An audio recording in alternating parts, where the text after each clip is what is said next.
come for the rom-com, stick around for the bonus mini review of a nonfiction history book at the end of the video.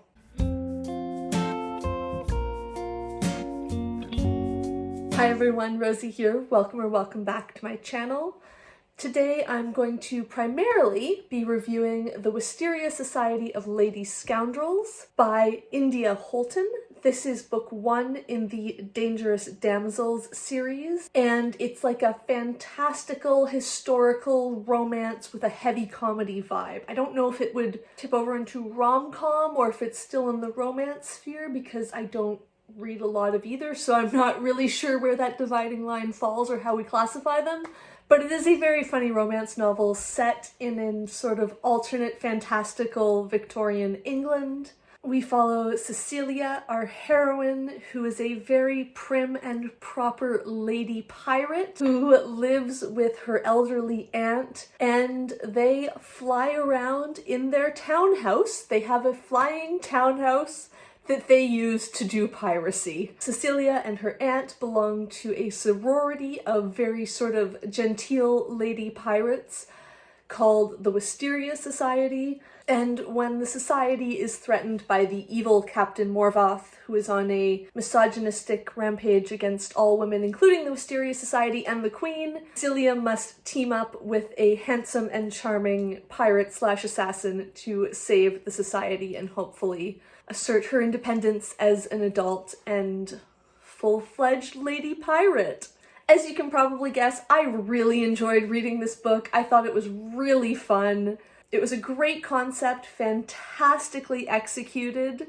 This delivered exactly the book, the story, the reading experience that I wanted based on the cover and the description and everything that I sort of knew about it going in. I don't actually know where I found out about this. I have a feeling I saw it recommended by someone on Booktube like years ago, and it was like somewhat in the back of my mind, but I actually picked it up because I was in a bookstore on my birthday at the end of last year and just sort of browsing, and I saw it and I thought, that looks so fun.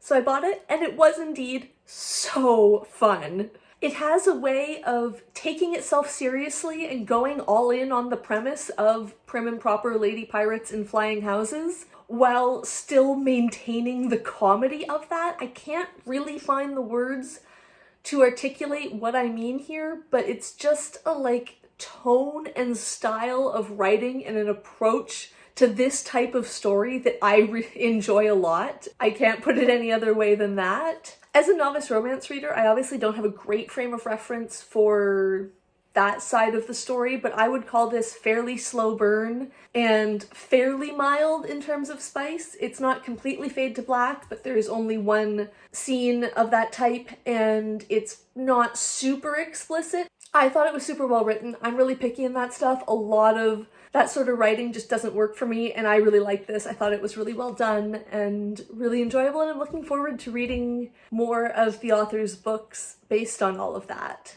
On reflection, once I finish, there is one detail in the ending, and I'm not going to say what it is or anything to avoid spoilers, that I'm kind of confused about. And I think I probably missed something when I was reading that explained why a certain choice had to be made. I was sort of reading going, well, wait, why is this a thing that's a problem? But I probably just missed something.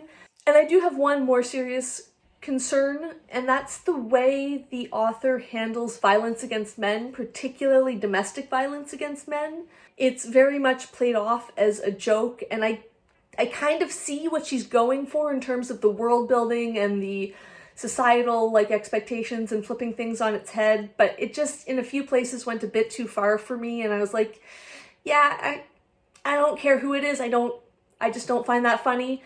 But those were like 2 or 3 minor instances throughout the entire novel, so not enough to spoil it for me or anything, but just something that hopefully she'll improve in the future, maybe? Either way, I am definitely going to be reading the 2 sequels. I picked up a paperback of this, so I think I'm going to order the 2 sequels from my favorite bookstore very soon and read those as well, because I just enjoyed this so much, and I really look forward to discovering the rest of the stories that are set in this fantastic, silly, wonderful world. I promised a mini little review of a nonfiction book at the end, And that book is Possession: The Curious History of Private Collectors from Antiquity to the Present by Erin Thompson. This is a history of people who have had collections of Greek and Roman antiquities, looking at why people collect this type of object,